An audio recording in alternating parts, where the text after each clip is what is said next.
Start here. I love the countdown. All right, 3, 2, 1. Bring the noise.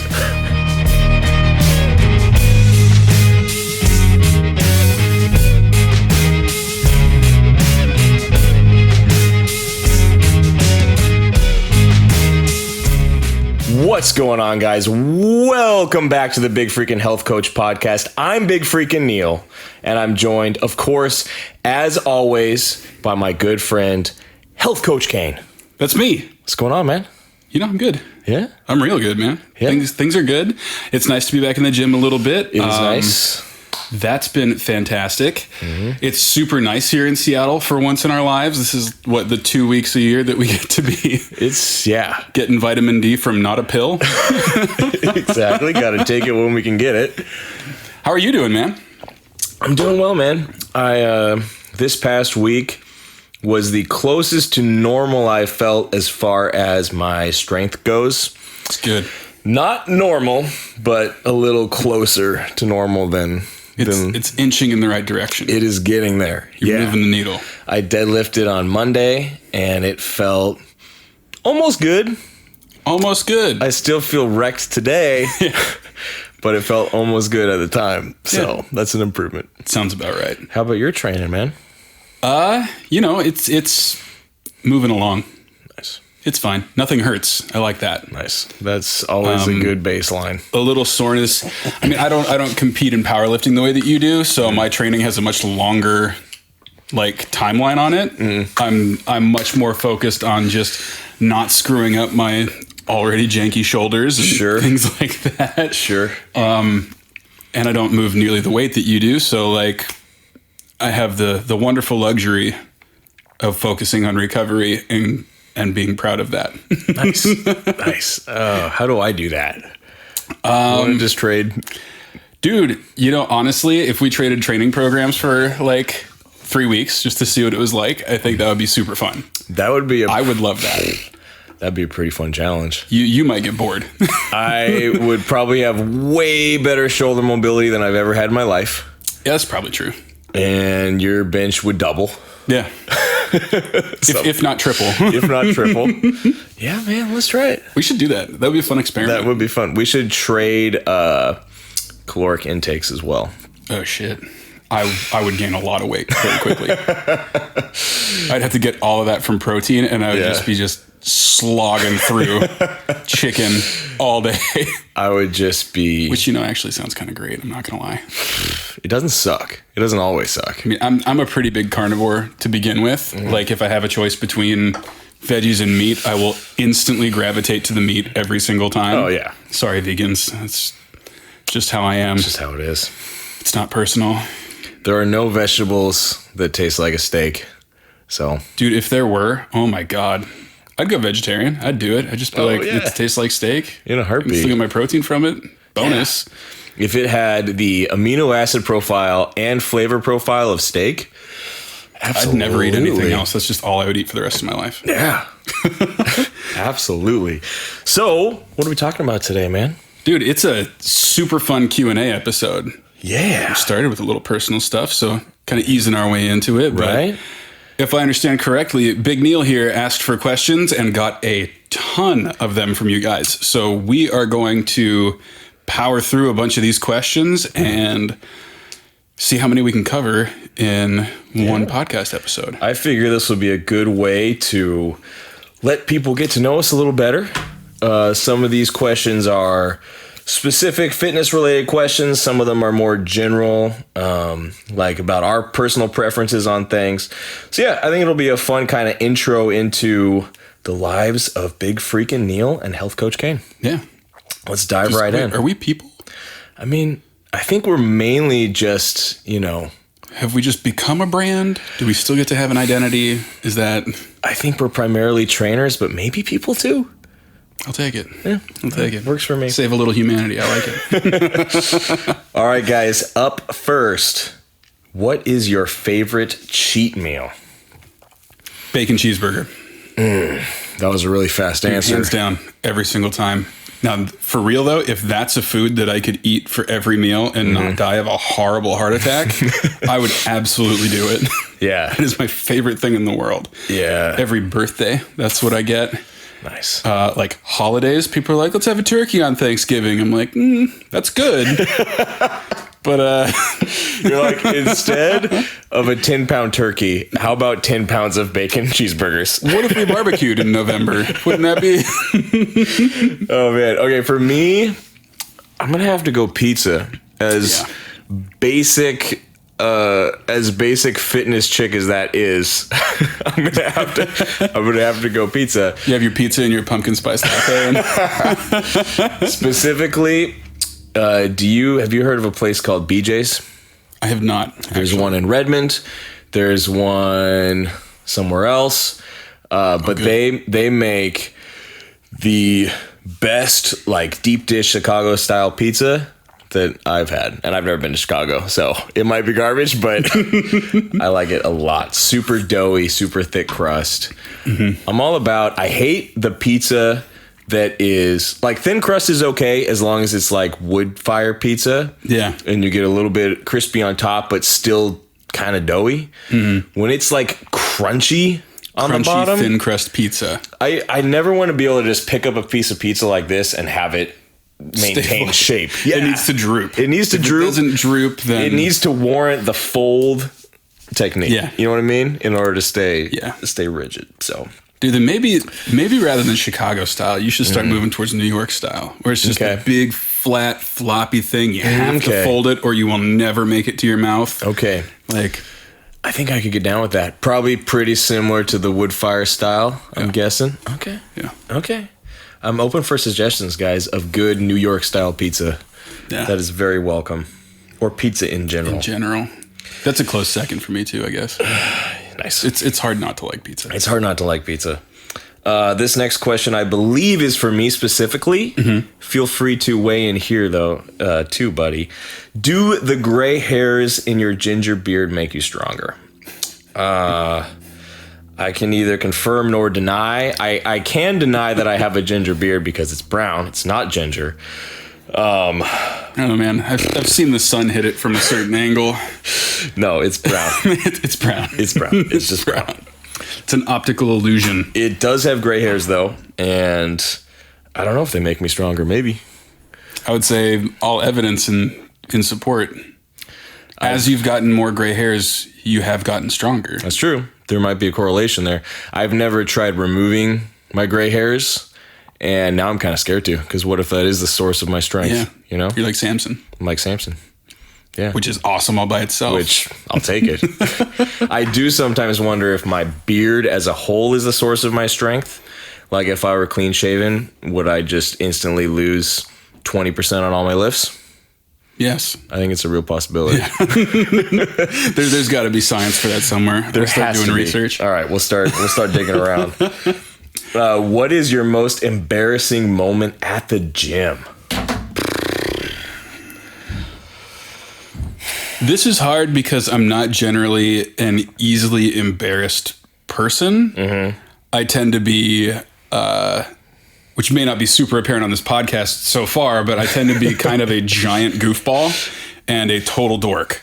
So I'm very used to doing things that should be embarrassing and really not giving a shit. Sure. But just sort of laughing through the pain. Yeah. It keeps me from crying, and that's all that matters.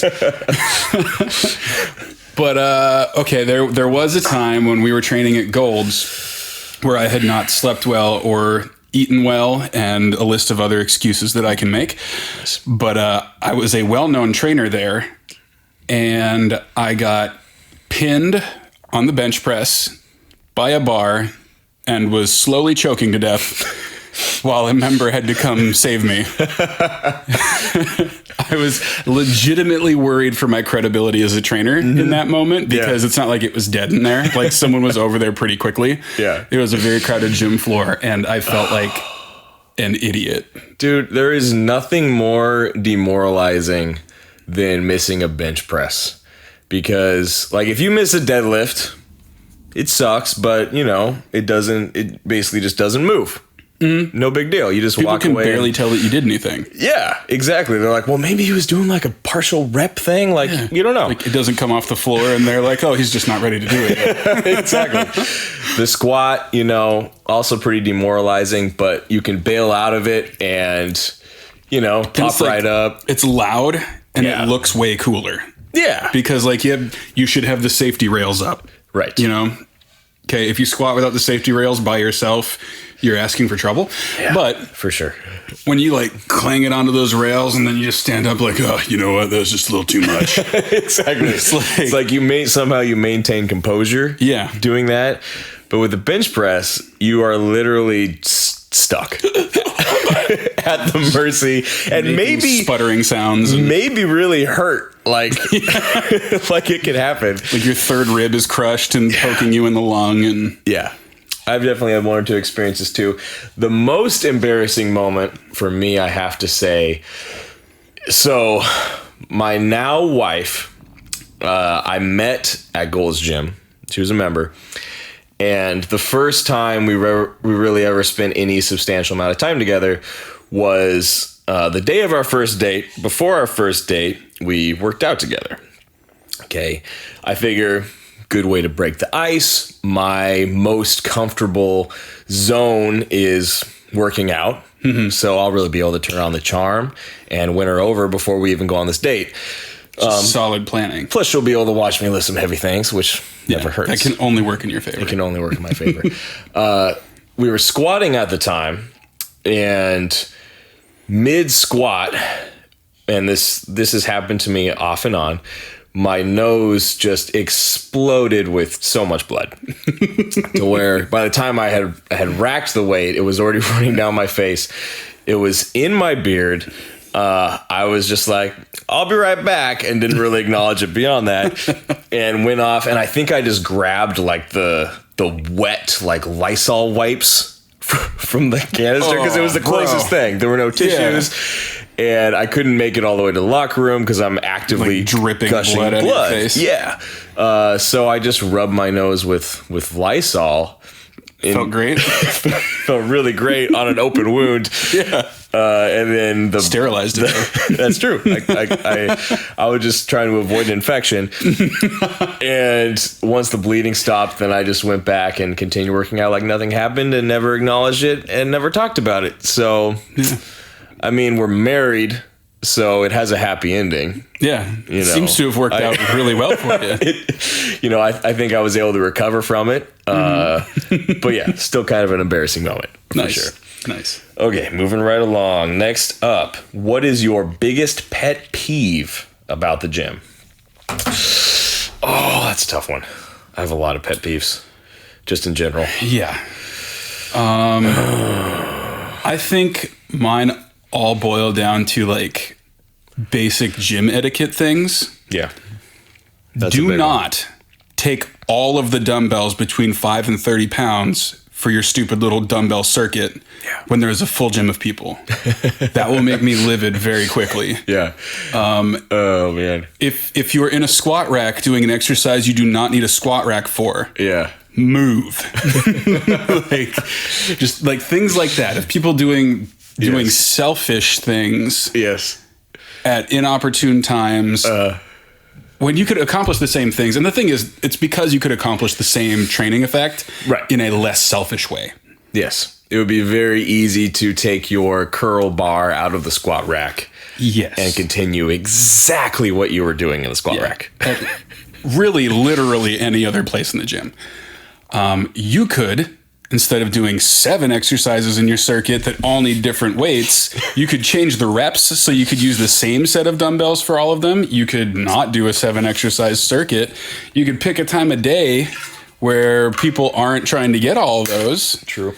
Like, dude, there's all kinds of stuff. My favorite version of that is when the 7-part set is one exercise and it's a really long, unnecessary drop set. Yeah. Where it'll be like they're just doing lateral raises, but they will start with the 30s and in 5-pound increments drop to 5s. Yeah. And it's like, and they have like 10 reps of each. Yeah. And they have all their dumbbells organized and laid out on the floor around them. Yeah. Like a giant dumbbell graveyard. It's So silly. I would say my biggest pet peeve, this is going to make me sound like a grumpy old man, which I kind of am. So I think we bond over that. I think so too. I get really annoyed. So I mostly train people out of a powerlifting style gym. A lot of my clients are gym pop clients, but I like that environment and I like that culture of more of a heavy lifters gym. That also means that I'm around a lot of powerlifters. And one thing about powerlifters that I find really annoying is when they approach each set as if they are competing for a gold medal and they're on television.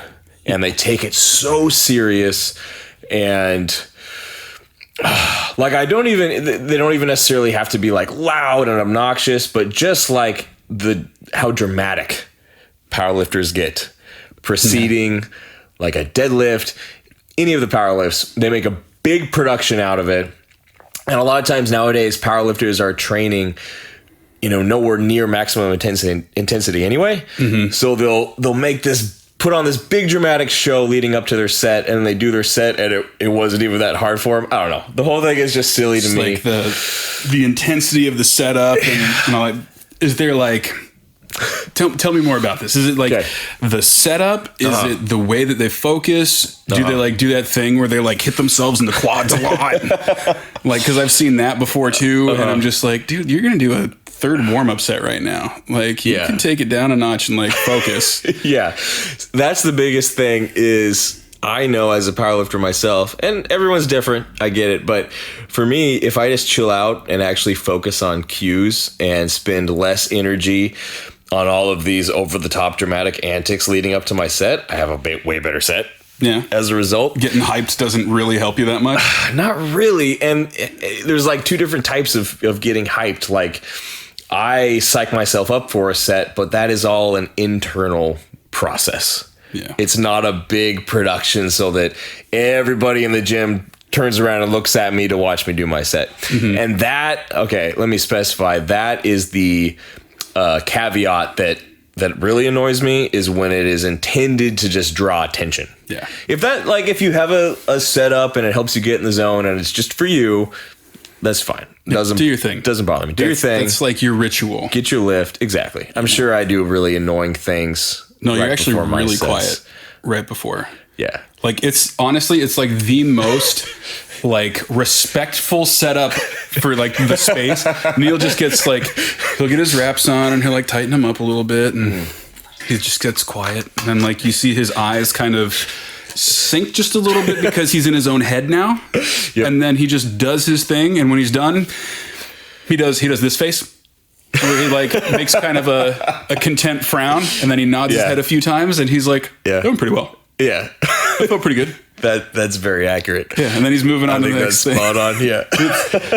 But I love that because it's not the dude who has to scream every rep through a set of like 8 to 10. Yes. Where you're like, okay, either this is way too heavy if you have to scream for that many reps, or you're obviously fabricating it to look like a badass. Exactly. And it's just not that serious, man. No. Like, yeah, take your training serious, but your country is not depending on you. No. And it's not like you're Eddie Holler, Thor Bjornsson, and you're walking up to try and deadlift 1,000 pounds. Even those guys, dude. They're super chill. Yeah. You look at Half Thor's world record that he just hit. Yeah. He's like just hyper focused in between sets, and he just goes up there. I think he yelled once right before lifting 1,100 pounds. Yeah. But that's pretty understandable. But it was brief. And it was before he actually started pulling. And it was quieter than what I've seen people yell before lifting 405. It's like the lifting equivalent of clearing your throat. Exactly. So be more like Half Floor is the takeaway. Okay.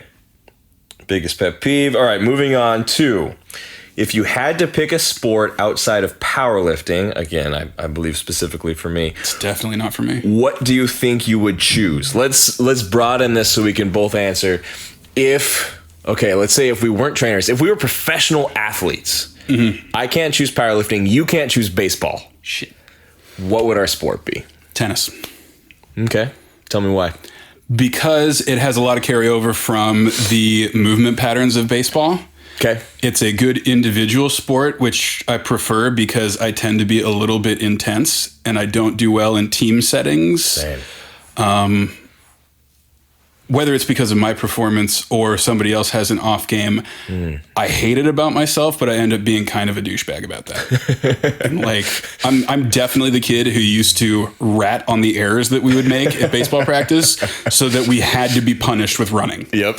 And I was just like, dude, coach, like so many errant throws today. Should we get on the line? Should we do this? Dude, that's just accountability right there. Just saying. No one else appreciated that. I'm sure they didn't. Oh, man. But yeah, I would do tennis because then I can be really, really hard on myself. Okay. And have some carryover for the basic movement patterns. Yeah. And then, you know, being 5'9", 5'10", and 200 pounds right now wouldn't be a detriment. Like I could not play football. Right. I would just get flattened.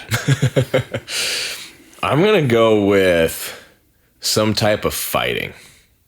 That sounds awesome. So I did boxing for several years growing up, and I really enjoyed it.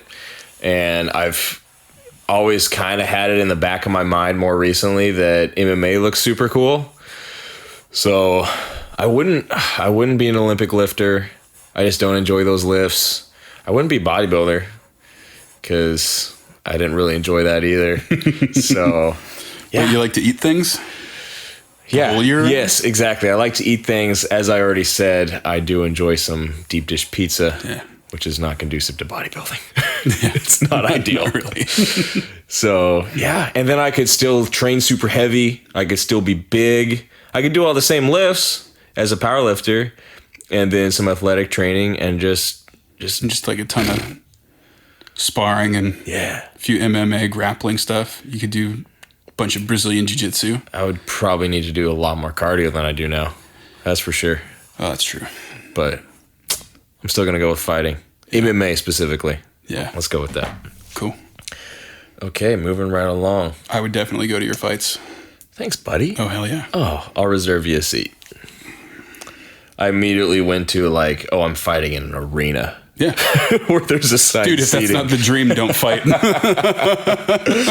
Okay. Do you think drinking alcohol every day is bad for your gains with a Z? With a Z. With a Z. So you know it's serious. I mean, I would have said it's probably not great for your gains with an S, but with a Z, definitely. With a Z, you're fine. All right, you start. Let me think about this.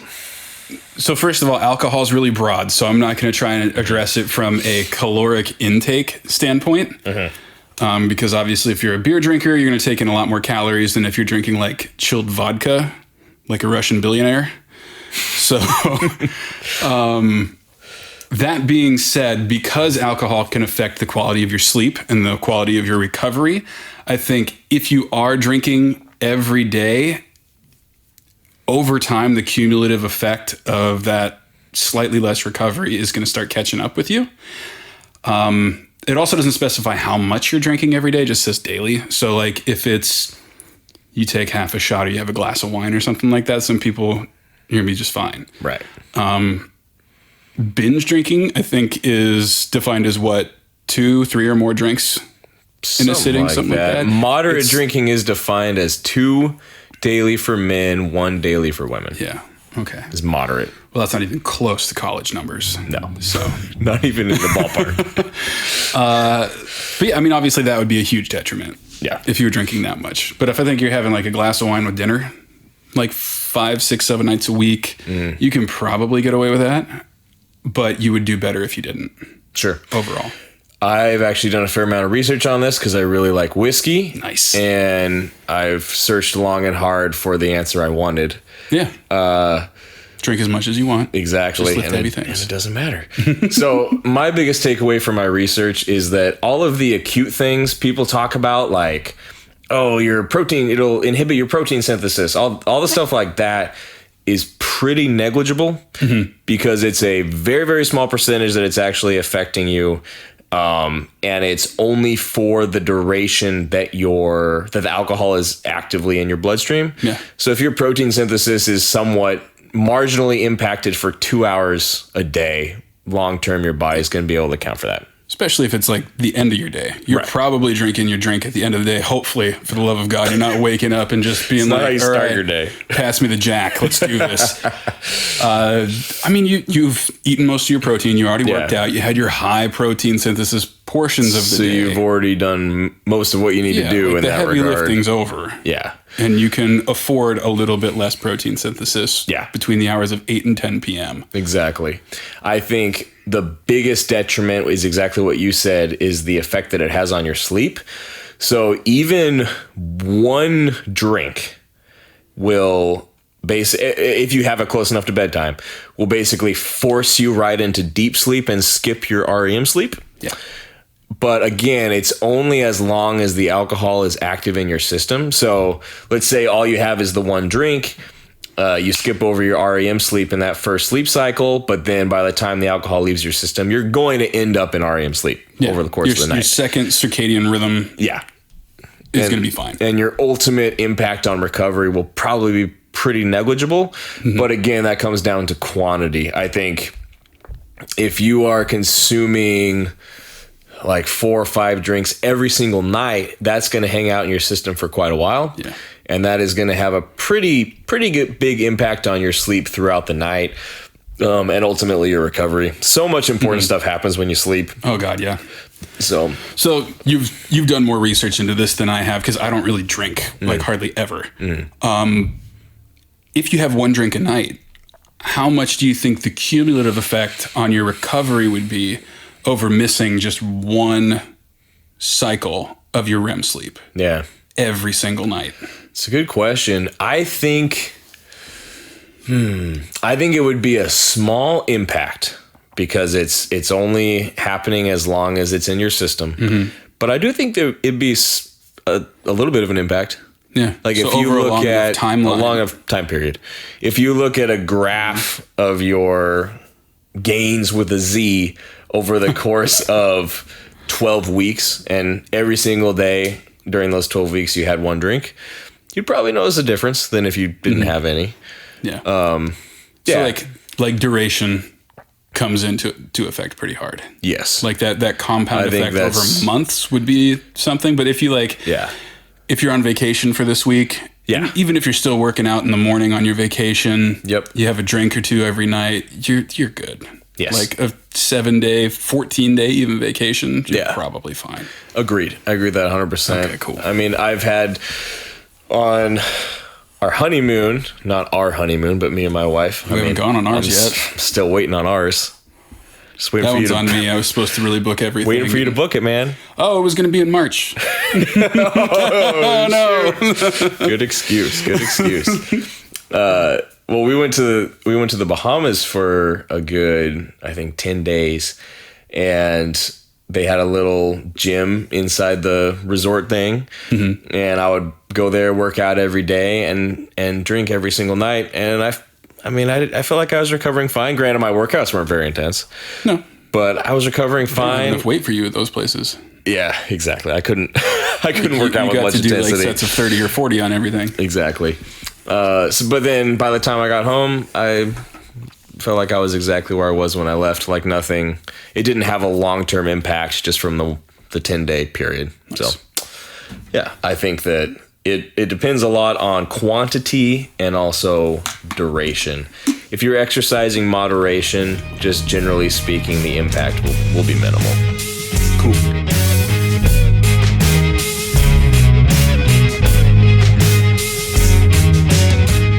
Hey everybody, this concludes part 1 of this Q&A. This Q&A particularly went on for about an hour. Long time. We wanted to chop it up so it stays at a reasonable length for you. So tune in next week and we will have the exciting conclusion. Dun dun dun.